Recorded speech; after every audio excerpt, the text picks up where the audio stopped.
Is this the end of bitluni's lab? No, it's not, but I give you a short update on what has been going on in the past months. So my spouse and I were looking for a really cheap house that we can renovate for the past few years. Cheap because as a wannabe YouTuber I won't get any loans, but I also simply would love to get my hands dirty and do some renovations myself and maybe even document the journey along. So we found this 70 years old cute little house in the sticks close by. It wasn't our first choice, but it was the best we got. What I like about it is how peaceful it is, the shed that I can transform into a new lab, and the garden that I call the jungle right now. The house has some problems that we knew about, but also came with several surprises. What we knew is that the basement is really bad.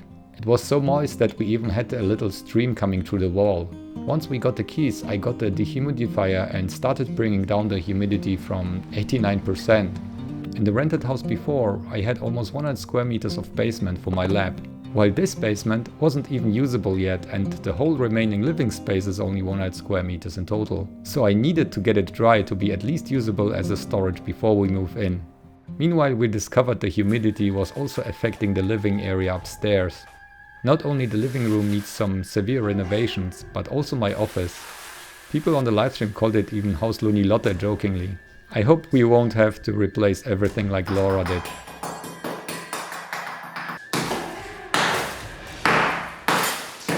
Oh no. I started to patch some holes but ran out of time quickly. My time management was already bad, but on top of that we got the keys in August instead of July.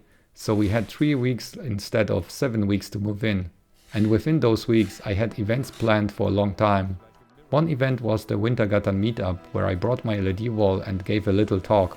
And the second one was the Maker Fair where I also showed off my interactive wall and met some friends. The events were a little chaotic, but after I changed the camera system on the fly, everything worked. But that's a topic for another time. However, back home I had not really enough time left to prepare a living space and packing up my whole lab.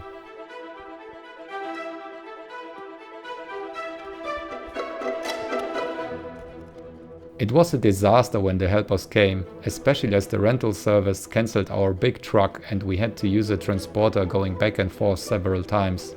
As my lab wasn't completely prepared, we just moved the big things and left the $20,000 worth of AliExpress piles behind. Only problem was that I forgot the big LED wall. Since this one isn't functional because of several reasons, I decided to disassemble it for good. That's another goodbye. LED wall 2 turned out to be just more durable.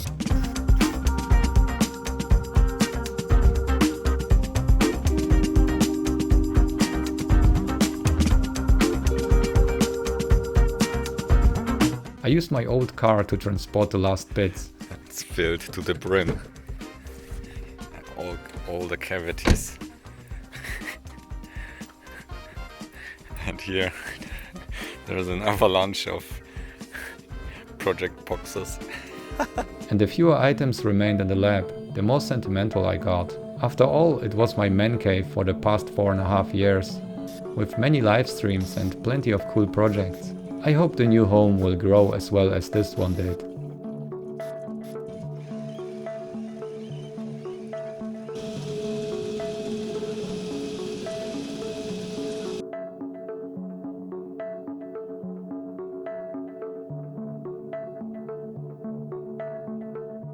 In the new home the start was a little bit chaotic as we had to move in with the most renovations pending.